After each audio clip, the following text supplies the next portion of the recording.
요한계시록 14장 12절 한 절만 보겠습니다.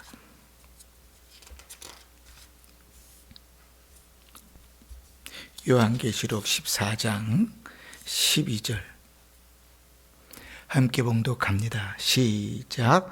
성도들의 인내가 여기 있나니 그들은 하나님의 계명과 예수에 대한 믿음을 지키는 자니라. 아멘. 제가 다시 한번 읽습니다. 성도들의 인내가 여기 있나니 그들은 하나님의 계명과 예수에 대한 믿음을 지키는 자니라. 아멘. 제가 몇 번 그런 이야기를 나눈 적이 있지만 우리가 정확하게 알아야 또 정확하게 행동을 하지요. 한국 사람들이 제일 안 하는 것 중에 하나가 뭐냐면 사용 설명서를 안 보는 거거든요. 그건 뭐 안 봐도 다 알아. 그리고 이제 막 뭔가를 조립하고 뭔가를 준비한단 말이에요. 근데 하다가 안 돼요. 문제가 있어요. 왜 그러지? 그리고 그제서야 사용 설명서를 보면 내가 제대로 알지 못해서 제대로 조립을 못했거나 작동을 잘 하지 못했거나 이러한 상황들이 벌어집니다. 신앙생활도 마찬가지입니다. 이 신앙생활도 우리가 그 내용이 무엇인지를 정확하게 알아야 이 신앙생활을 잘할 수 있다. 그렇게 이야기했습니다. 그래서 우리가 여러 가지 용어들을 많이 고쳐야 된다 그랬지요. 옛날 부흥사들이 습관과 같이 쓰던 그런 말들이 사실 성경을 통하여 우리가 신앙생활을 하는 자들이니까 성경을 통하여 배우려고 하면 그 잘못된 신앙이다 그랬습니다. 제가 예를 그런 걸 드렸지요. 우리가 예배를 드리러 나올 때 주의 제단에 나와 예배드립니다. 이런 표현은 대단히 불경스럽고 예수를 다시 죽이는 죄를 범하는 그런 말이다 그랬습니다. 이미 주의 제단은 구약시대 때 있었던 그 제사를 드리는 제단은 예수 그리스도로 말미암아 이제 다 완성되어져 버렸지요. 우리가 히브리서에서 누누이 읽게 되는 내용이 그거 아닙니까? 그리스도로 인하여 회복되어졌지요. 그러니까 우리가 하나님 앞에 나와 할 때 성전에 나와 전에 나와 이런 표현들은 이미 우리는 구약 시대에만 갇혀 사는 표현이라 그랬습니다. 고쳐야 된다 그랬어요. 예배당에 나와 예배의 자리에 나와 하나님 앞에 모여 이렇게 고쳐서 써야 된다 그랬습니다. 우리가 성경을 배우는 것대로 그렇게 기도할 수 있고 그렇게 말할 수 있을 때 그렇게 신앙생활도 하게 되는 거예요. 그러니까 성경에 우리가 그냥 대충 흐름 속에서 분위기 가운데서 알고 있는 그런 수많은 말들, 기독교 용어들이 있는데 그런 용어들을 하나하나 좀 되짚어 보면서 이게 정말 그렇게 쓰는 게 맞나? 이런 것들을 좀 점검해 가면서 우리가 기도할 수 있고 신앙생활 할 수 있어야 된다 그랬습니다. 그래서 저는 용어만 제대로 알아도 무슨 뜻인지만 제대로 알아도 신앙생활이 많이 달라질 것이다 이렇게 생각합니다. 우리가 이제 경건한 삶에 대해서 수요일마다 생각해 오면서 오늘은 성도의 인내라는 이제 주제를 가지고 오늘 다음 주 이렇게 말씀들을 나눌 텐데 이 인내라는 말도 그렇습니다. 인내라는 말은 기독교에만 있는 말인가요? 아니면 세상에도 있는 말인가요? 인내라는 말이 성경에만 등장하는 말입니까? 아니면 세상 사람들도 다 쓰는 국어사전에도 등장하는 말입니까? 그렇죠. 세상에도 다 있는 말이에요.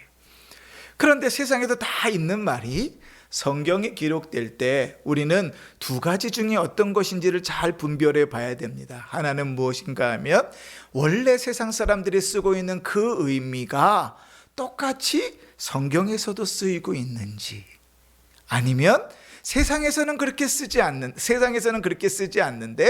세상에서는 다르게 쓰는데 성경으로 들어왔을 때는 그 내용이 달라진다든지 어떤 것인가 살펴보아야 돼요. 대표적인 단어가 기도입니다. 기도라는 말이 세상에도 있습니까? 없습니까? 그 세상에도 있죠. 모든 종교에 다 기도가 있습니다. 그러면 모든 종교에 이슬람교에서 기도하는 거나 불교에서 절에서 기도하는 거나 기독교에서 예배당에서 기도하는 것이 다 똑같나요? 아니요, 전혀 다릅니다. 성경은 기도에 대해서 가르치거든요. 오히려 그들과 같이 기도하지 말라고 가르치신단 말이에요. 예수님께서 친히 어떻게 기도해야 되는지를 가르쳐 주셨어요. 그러니까 기독교의 기도는 세상의 기도하고 다릅니다. 그러니까 성경이 기도를 어떻게 가르치고 있는지를 배우지 못하면 교회 안에서 몇십 년 신앙생활을 해도 절에 가서 불공 드리는 사람하고 똑같이 기도할 수 있어요. 그지? 그리고 하나님께 기도했다고 착각한다고요. 근데 세상에 다른 종교의 기도는 어때요? 지성이면 감천이잖아요. 그죠? 공을 잘 들이면 공을 들인 만큼 신이 감동해서 그 소원을 들어주는 거예요. 근데 기독교의 기도는 지성이면 감천이 아니라고요. 내가 구하기 전에 이미 내 필요를 하나님이 다 알고 계신다고요. 그럼에도 불구하고 우리에게 뭐라 그래요? 기도하라고 그러세요. 하나님께서 이루실 일이고 하나님께서 준비해 놓으시고 하나님께서 주려고 다 계획해 놓으셨어도 뭐 하지 않으면 안 주시겠다고요? 기도하지 않으면 안 주시겠다. 또한 너희가 기도할 때 그 기도도 찬송도 내가 가증히 여기고 듣지 않겠다고 하시는 기도도 성경에 등장합니다. 너의 기도 소리를 그쳐라, 노래 소리도 그쳐라, 예배도 드리지 말아라. 이게 하나님인가? 그지? 그러니까 하나님이 이스라엘 백성들을 향하여 너 그따위로 드리려면 예배 드리지 마, 내가 안 받을 거야 라고 선언하신다고요. 너 그렇게 기도할 거면 기도하지 마, 내가 네 기도 안 들을 거야 라고 말씀하시죠. 근데 어디 세상 다른 종교에 어디 그런 기도가 있던가요? 그러니 기도 똑같은 단어를 쓰더라도 성경이 이야기하는 기도와 세상 사람들 다른 종교에 있는 기도는 다른 것이다. 질적으로 다르다. 우리가 예전에도 좀 살펴봤고 또 앞으로 기회가 있으면 또 살펴보겠지만 완전히 다른 기도라. 마찬가지로 오늘 우리가 인내라는 주제를 가지고 이번 주와 다음 주를 나눌 텐데, 인내 앞에 제가 제목에 뭐라고 썼죠? 성도의 인내 이렇게 썼습니다. 이 정도 되면 이제 우리 성도님들 다 센스가 있으니까 제가 한번 물어보겠습니다. 그러면 성경에서 이야기하는 인내가 세상에서 사람들이 알고 있는 인내와 같은 것일까요? 다른 것일까요? 그죠? 이 정도 얘기하면 이제 다 센스가 있으셔가지고 성도의 인내 이렇게 구별해 놨으니까 다르다 이렇게 생각하겠죠. 그치? 세상 사람들이 인내, 세상에도 인내가 있다고요. 여러분 저 서점에 가셔서 아니면 집에 가서 국어사전 있으면 국어사전 찾아서 한번 보시라고요. 국어사전에 인내라는 단어가 있어요. 예수를 믿는 사람이든 믿지 않는 사람이든 누구나 다 인내라는 말을 씁니다. 그 성경에도 인내라는 말이 참 많이 나오지요. 그런데 세상 사람들이 쓰는 인내와 성경에서 우리에게 인내하라고 가르치는 그 인내가 다르다는 사실을 혹시 아십니까? 오늘 우리는 이제 그런 것 이번 주와 다음 주에 그런 것들을 좀 이야기하려고 해요. 왜냐하면 성경이 어떻게 이야기하는지 그게 무슨 뜻인지를 잘 알아야 그 성경을 따라서 그렇게 신앙생활을 할 수 있으니까. 그렇지, 그렇지? 자, 원래 이제 성경에서 인내라는 말, 아니 그 어려움들을 이렇게 이제 이겨낸다는 말은 여러 단어들이 쓰입니다. 우리가 아는 대로 참는다 이런 말도 쓰고 견딘다라는 말도 쓰고 이겨낸다 이런 말도 있고 뭐 우리가 오늘 이야기하고 싶은 인내하다 이런 말도 있습니다. 그 경우에 따라서 그 문장에 적절하게 그 단어들이 사용됩니다. 그러니까 어떤 상황에 쓰이느냐에 따라서 인내라는 말이 쓰이기도 하고 참는다라고 쓰이기도 하고 때로는 이겨낸다라는 말로 쓰이기도 합니다. 그러니까 성경에서 원래 쓰이는 인내라는 말은 일반 단어적인 의미로는 세상 사람들이 가지고 있는 단어의 의미와 별반 다르지는 않습니다. 그 성경에서 쓰이는 인내라는 말은 고난에 굴하지 않는다, 고난을 넘어선다, 혹은 견고하게 남아있다, 이런 의미들을 가지고 있습니다. 그런데 성경에서 말하는 인내, 그러니까 신자가 가지는 인내와 예수 믿지 않는 불신자들이 가진 인내에 큰 차이가 있다면, 신자가 가진 인내는 고난을 견디는 능력이다. 고난을 견디는 능력이 인내다. 한 세상 사람들도요, 고난을 견디는 능력, 인내를 가지고 있지 않겠습니까? 맞습니다. 세상 사람들도 그런 인내하는 것들이 있다 그랬지요. 여러분, 불신자들도 역시 인내합니다. 그런데 신자의 인내는 하나님께서 그 신자가 인내할 수 있도록 도우시지만, 불신자들의 인내는 하나님의 도움이 없습니다. 그렇지? 여러분, 인내라는 말을 어떨 때 쓸까요? 운동선수가 열심히 금메달을 따려고 열심히 훈련한다. 그럴 때 그 훈련하는 것을 견디는 과정을 인내라고 할까요? 우리는 보통 그냥 개념적으로 그렇게 쓰이지요. 왜냐하면 성경에 그런 비슷한 문구가 있어서 그래요. 인내로서 모든 경주를 싸우라. 그렇게 이런 표현들이 있어서 운동선수가 열심히 훈련하는 것도 인내라, 이런 말을 쓰는 것처럼 보입니다. 근데 원래 인내라는 말의 정확한 의미는 계획되어져 있는 훈련을 참고 견디는 것이 인내가 아니라, 때로는 내가 생각하지 못하고 또 계획하지 못하고 때로는 내가 바라지 않는 고난과 어려움들이 닥쳤을 때 그것을 이겨내는 것을 인내라 그래요. 그래서 예를 들면 괴로움, 불안함, 이런 것들, 고통스러움, 이런 것들을 이겨내는 것이죠. 그러니까 우리가 당하는 어려움들 중에 계획된 어려움들이 아니라 계획되지 않은 어려움들을 당할 때 그것을 인내라고 합니다. 그러니까 그 인내라는 말은 특별한 상황이 주어지는 것이란 말이죠. 그러니까 불신자들은요, 그렇게 그러니까 어려움들을 당할 때 인내하기는 하는데, 그 불신자들의 인내의 목적은 무엇인가? 그 어려움을 이겨내는 것에만 있습니다. 만약에 신자가 어려움을 당하는데 인내함으로 어려움을 이겨나가는 것에만 신경을 쓰고 있다면, 그것은 신자에게 가지고 있는 열매는 아닙니다. 그것은 세상 사람들이 보이는 반응이에요. 어떻게 하면 이 괴로움을, 이 어려움들을 벗어날까? 이게 가장 중요한 인내의 목적이 되는 거예요. 세상 사람들은 그렇습니다.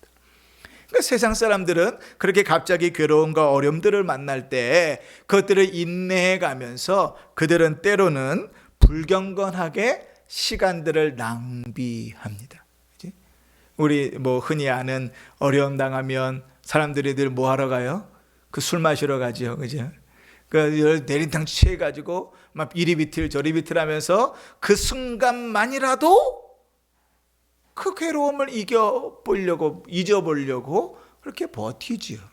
어떤 사람들은 그냥 인생을 다 산 것처럼 쌈박질하면서 살아가는 사람들이 있습니다. 우리가 보통 인생 막 산다 그러잖아요.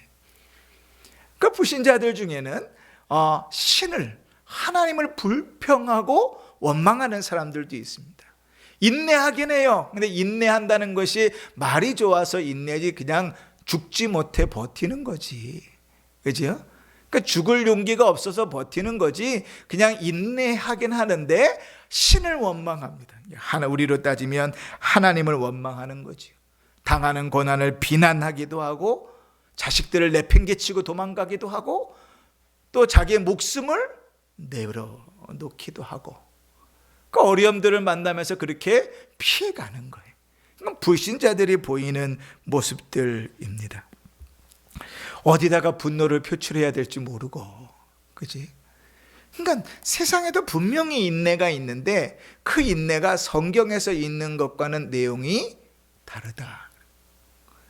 예전에 이런 게 있습니다. 열왕기하 6장에 보면 사마리아 성이 이제 아람왕 벤하닷에게 완전히 포위가 돼 가지고 이제 죽게 된 상황이 있어요. 우리가 잘 아는 내용입니다. 그런데 그 상황 가운데서 이 사마리아의 왕이 이렇게 이야기를 합니다. 왕이 이르되 이 재앙이 여호와께로부터 나왔으니 어찌 더 여호와를 기다리리요.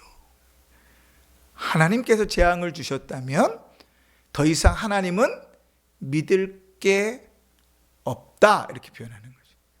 그러니까 우리식으로 하면 네가 이 상황을 만들었어? 난 다시는 너를 안 봐, 이런 거와 똑같은 거지. 이게 이제 믿음 없는 불신자들에게 있는 인내의 모습들입니다. 그러니까 견디어 가기는 하는데, 그 어려움들과 그 고난의 시기들을 견디어 가기는 하는데, 죽지 못해 견디어 가기는 하는데 온갖 악한 것들이 다 그 속에서 이렇게 드러나는 거죠. 우리가 서두에 말했습니다. 신자의 인내, 성도의 인내는 세상 사람들이 가지고 있는 인내와 다르다 그랬어요. 그러면서 신자의 인내는 누구의 도움이 있다고요? 하나님의 도우심이 있다고. 그 인내에 대해서 차차 이야기하기 전에, 그럼에도 불구하고 신자의 인내와 불신자의 인내가 다를지라도 이 신자들도 역시 인내하지 못하고 죄를 지을 때가 있습니다. 성경에 너무 그런 예들이 많이 나와 있어요.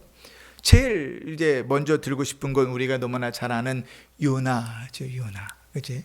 요나를 하나님께서 니느웨 성에 가서 복음을 전하라 그랬더니 요나가 죽기보다 싫어서 자기가 죽으려고 물속에 빠져들지요. 그 어느 정도까지 싫었는가 알 것 같죠. 그죠? 내가 차라리 죽지 걔네가 회개하는 꼴은 못 보겠다는 거예요. 그냥 물속에다 몸을 던져서 죽었는데 하나님께서 물고기 뱃속에다 그를 사흘 동안 놔두셔서 철저하게 회개하게 만드시잖아요. 그리고 니느웨에다 다 뱉어내가지고 복음을 전했는데 그 니느웨의 그 성을 다 돌기도 전에, 반을 채 돌기도 전에 왕에서부터 저 밑에 짐승까지 다 금식하며 회개하는 통에 하나님의 멸망이 멈춰섰다고요. 그러니까 그 모습을 저 밖에서, 성 밖에서 이렇게 요나가 쳐다보고 있다가 얼마나 속이 상하든지 불평불만 투덜투덜하니까 하나님께서 이 요나를 좀 가르치셔야 되겠다. 그래서 하루는 박넝쿨을 이렇게 만드셔가지고 위에서부터 내리쬐는 햇빛을 가로막게 하셨어요. 얼마나 시원하고 좋았는지 몰라요. 그런데 하루는 그 박넝쿨을 싹 다 없애시고 그 태양빛을 아주 강하게 내리받게 하시니까 요나가 뭐라고 얘기하는지 아십니까? 이렇게 얘기합니다. 요나 4장 8절에 해가 뜰 때에 하나님이 뜨거운 동풍을 예비하셨고 해는 요나의 머리에 쪼임에 요나가 혼미하여 스스로 죽기를 구하여 이르되 사는 것보다 죽는 것이 내게 나으니이다. 뭐 하는 게 낫다고요? 이렇게 우리식으로 표현하면 이런 거죠. 이렇게 더우려면 죽는 게 차라리 낫겠다.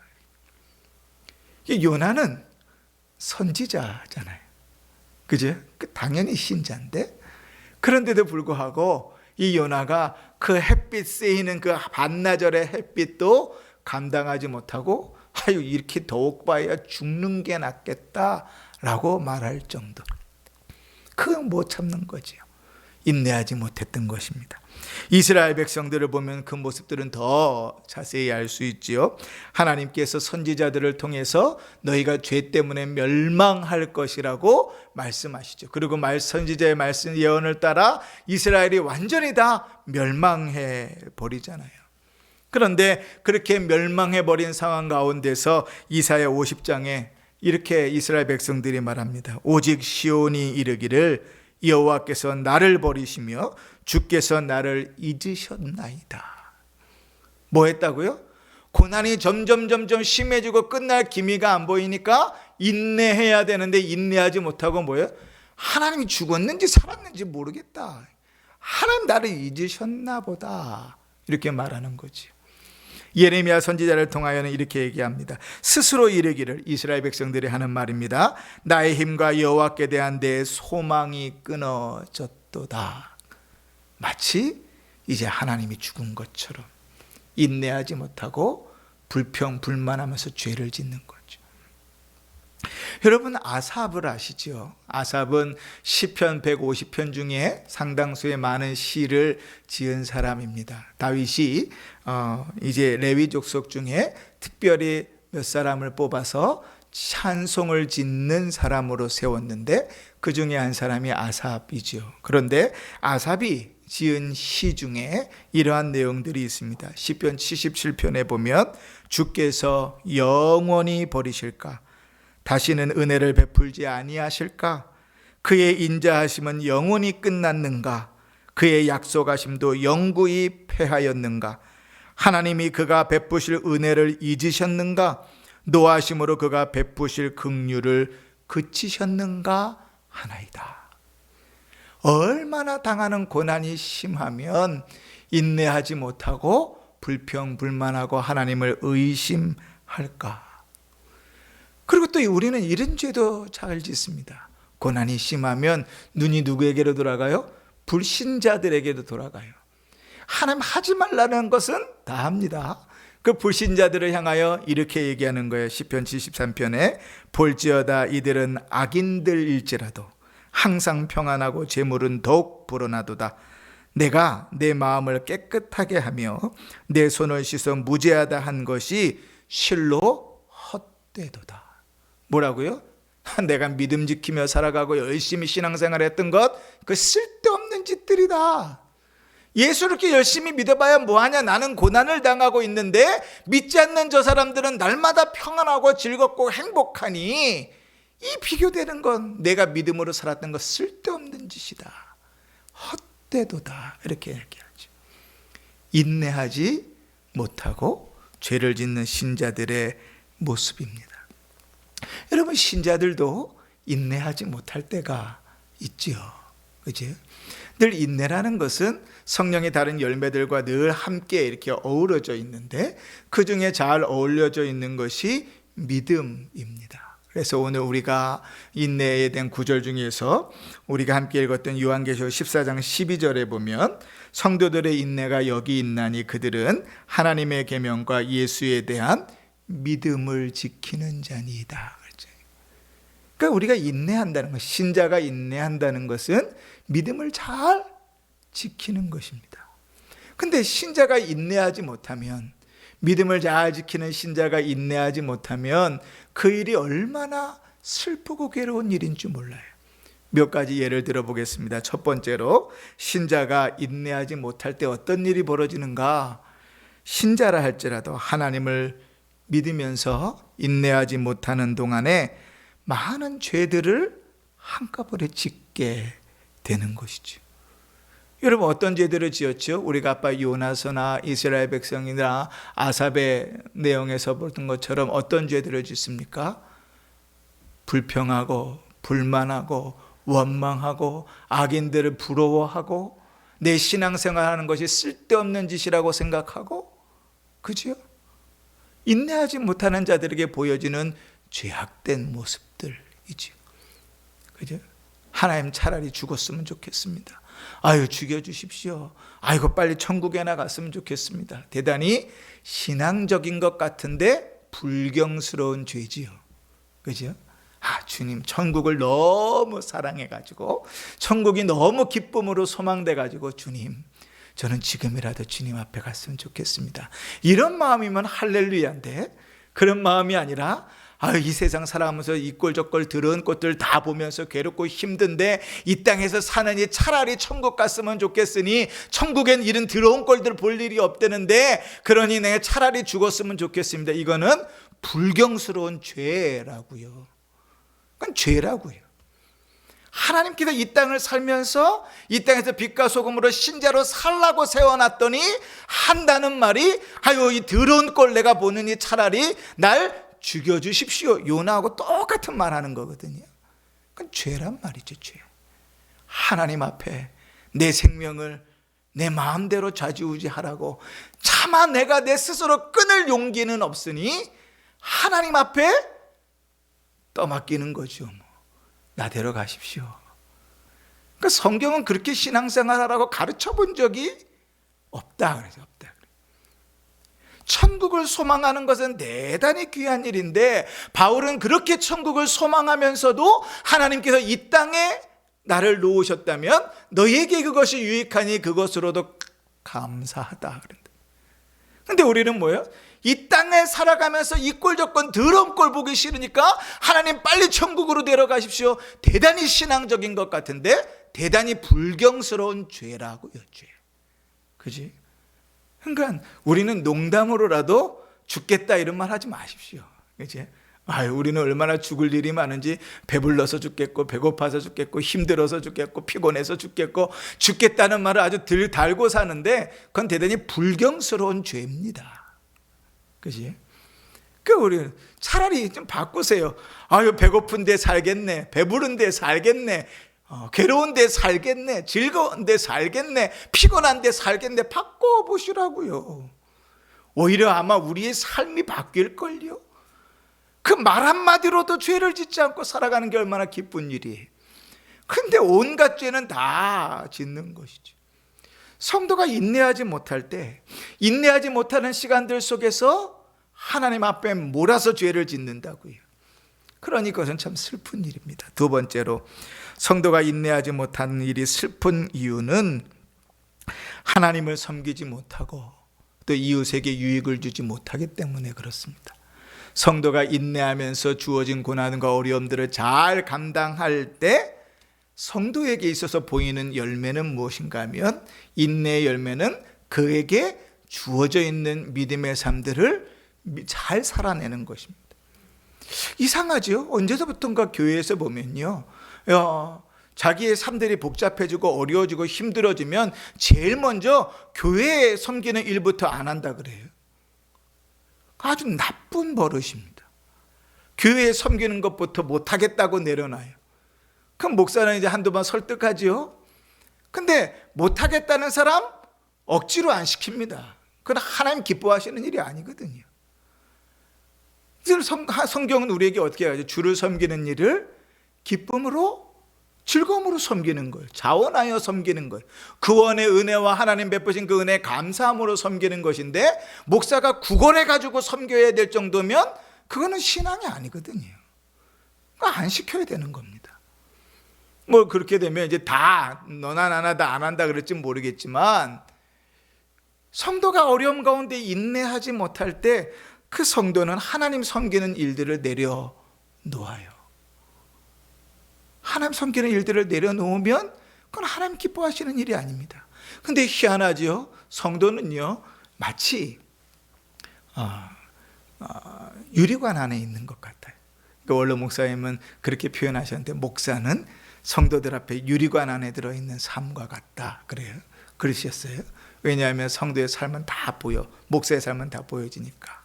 근데 신자의 삶도 마찬가지입니다. 믿지 않는 사람들 가운데서, 특별히 믿지 않는 가족들, 자녀들 가운데서 그 사람의 삶은 유리관 속에 있는 것처럼 그대로 다 보여져요. 말 한마디, 행동 하나가 보여지고 다 쌓여가지고 그 사람에 대한 신뢰와 평판이 됩니다. 그런데 성도가 인내하지 못할 때 그가 죄를 짓게 되니까 이웃들에게 또 형제들에게 자매들에게 지체들에게 유익을 끼치겠어요? 아니면 해를 끼치겠어요? 해를 끼치죠. 우리가 신앙 안에 잘 서 있으면 그 믿음의 영향력은 반드시 선한 영향력들을 미칩니다.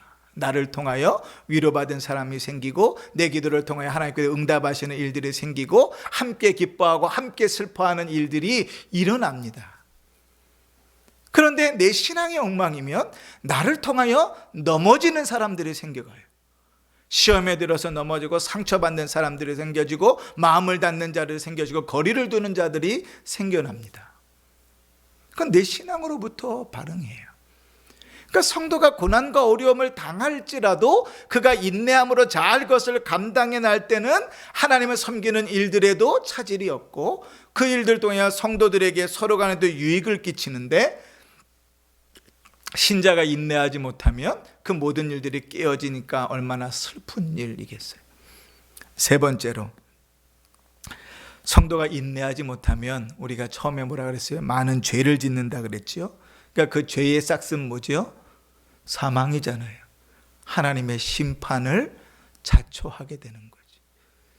우리 주님께서 우리에게 뭐라고 말씀하시죠? 성경에 내가 들은 그대로 너에게 갚아주겠다 그러시죠. 그지? 그래서 불평, 불만, 원망만 자주 하는 사람들에게는 참 두려운 일이죠. 근데 늘 감사와 찬양이 늘 넘쳐나는 사람에게는 기쁜 일이죠. 그러니까 우리가 은혜를 받는다는 것은 내가 말한 대로 그대로 갚지 않으시는 하나님의 은혜를 입었기 때문에 복된 것이죠. 여러분, 우리가 얼마나 죽겠다고 많이 말했어요. 그죠? 얼마나 불평과 불만을 많이 했어요. 그럼에도 불구하고 살려주시고, 그럼에도 불구하고 먹여주시고, 그럼에도 불구하고 건강하게 하시고, 그럼에도 불구하고 자녀들 문제없게 하시고, 그럼에도 불구하고 비 안 새는 집에서 살게 하시고, 그죠? 그게 은혜고 복이지요. 이스라엘 백성들에게 내가 들은 대로 갚겠다 말씀하셨을 때 그 다음에 이루어지는 것은 하나님의 응답이고 그들이 말한 대로 이루어진 것이라 할지라도 저주지요. 저주. 그지? 그러니 심판을 자초하는 일이니까 인내하지 못하는 신자의 삶은 슬픈 일입니다. 마지막으로, 인내하지 못하는 신자는요 계속 죄를 짓잖아요. 그런데 신자라는 것은 살아있는 자 아닙니까? 우리가 우리 능력으로 고스톱 쳐가지고 예수 믿고 구원받은 것 아니고 그리스도께서 대신 죽으신 은혜로 구원을 얻었잖아요. 그러니까 내 능력으로 구원 얻은 게 아니에요. 내가 고스톱 잘 쳐가지고 쓰리고에 광박과 피박해가지고 구원을 얻었다면 내가 오늘 운이 좋아서 내가 고스톱을 잘 쳐서 이렇게 얘기하겠지만, 나와는 아무런 관계없는 하나님의 전적인 은혜로 우리가 구원을 얻었잖아요. 우리 생명의 원인은 거기에 있다고요. 그런데 그렇게 구원 얻은 자가 인내함으로 주어진 고난의 시간들을 감당하지 못했을 때 살아는 있는데 죄는 계속 지으니 어떻겠어요? 그 마음이 괴롭고 공고하고 불행하고, 그렇죠? 안절부절 못하겠죠. 우리가 잘 아는 단어로 바꾸면 그 속에 평안이 없죠. 걱정과 근심은 이 세상 온갖 것을 다 가지고 있는 것처럼 내 마음을 가득 차고 있는데 위로가 없고, 하나님 위로의 하나님이시고 막힌 담을 허시는 하나님이시고 주는 평화이시고 세상에 알 수 없는 평강을 너에게 주겠다고 약속하신 분이신데 그 주님의 흔적을 찾아볼 수 없을 정도로 불안하고 괴롭고 힘들고, 그러니 성도가 인내하지 못하는 것은 참으로 슬픈 일이라. 사랑하는 성도 여러분, 우리가 이제 다음 주에 이어서 하겠지만 오늘은 인내라는 것, 성도가 인내한다는 것이 세상 사람들과 다르다 그랬습니다. 그러니까 단어가 무슨 의미인지를 정확하게 알아야 제대로 신앙생활을 할 수 있다. 세상 사람들이 하고 있는 인내와 예수 믿는 사람들이 하는 인내는 다른 것이다. 하나님의 도우심이, 성령의 도우심이 있다. 그런데 신자도 고난과 괴로움과 어려움 가운데서 인내하지 못하고 죄지을 때가 있다. 꼭 기억하십시오. 그렇게 생각해 보면 인내라는 것은 하나님의 도우심이 있는 것이면서도 동시에 스스로 훈련해야 되는, 연습해야 되는 경건의 연습이다 하는 것도 배우게 됩니다. 아까도 얘기했던 것처럼 우리 입에서 그냥 습관같이 나오는 내뱉는 한마디들, 그 한마디들도 우리를 바꿀 때 인내함에 유익하고 도움이 되겠지요. 오늘 다음 주에는 그러면 신자의 인내는 도대체 뭐가 다른가? 무엇이 신자를 인내하게 만드는가? 그리고 어떻게 인내하게 힘쓸 수 있겠는가? 이런 내용들을 나누면서 은혜를 받도록 하겠습니다. 오늘은 우리가 말씀 가운데서 두 가지를 기억하면서 기도하십시다. 첫 번째는 하나님, 우리가 쓰고 있는 수많은 단어들과 용어들 속에서 하나님의 말씀에 입각하여 사는 성도이오니 세상 사람들과 같은 생각이 아니라 성경이 가르치는 그런 바른 뜻을 알고 살 수 있게 해주십시오. 특별히 우리가 이번 주 다음 주에 인내에 대해서 함께 말씀을 상고하는데, 신자의 인내가 도대체 무엇인지를 바로 알아서 우리의 삶 속에 인내의 열매가 맺혀지고 주님 다시 오실 때까지 인내로 믿음의 경주를 힘써 승리하는 자들 되게 해주십시오. 함께 기도하시고, 특별히 우리의 삶들 속에서 때로는 알 수 없는 어려움과 고난과 역경들이 와서 하나님께서 우리에게 인내를 요구하시는데, 그럼에도 불구하고 인내하지 못하여 혹 죄 가운데 빠져 있다면 우리 이 시간 하나님 앞에 우리 자신을 내려놓으시고 주님 인내하게 하옵소서 기도하는 시간이 되었으면 좋겠습니다. 우리 이 시간 잠깐 들은 말씀을 기억하시면서 함께 기도하도록 합니다.